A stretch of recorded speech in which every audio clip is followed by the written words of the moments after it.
Welcome back to the final video in our faux calligraphy series. This has just been a guide to help you learn the process of calligraphy and how to get started on a practice that is super fun and super rewarding. So I hope it has helped you so far. And this one today, as mentioned, this is the last letters from S to Z or Z. And I will show you exactly how I write them in this particular font style. I won't be chatting too much in this video as the techniques were all covered in the last 3 videos. So just keeping in mind the downstrokes are the ones that I'm thickening up. A downstroke is when your hand moves towards your body, so down the page. And that is what I'm keeping in mind every time I'm doing my calligraphy or my faux calligraphy, just focusing on the actions of how the letters are formed, and that will decide where my thickness of the strokes will go. So I hope you can follow along as I work through these letters.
getting to the last letter of the alphabet to work on the capital Z.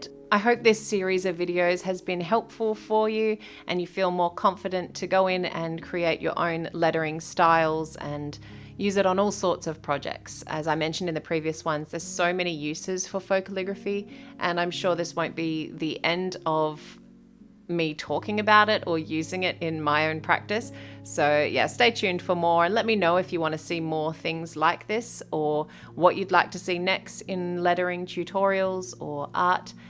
If you're not a member of the channel and you enjoyed this, subscribe, and don't forget to check out the rest of the videos from this series if you missed any. They will be linked down in the description box.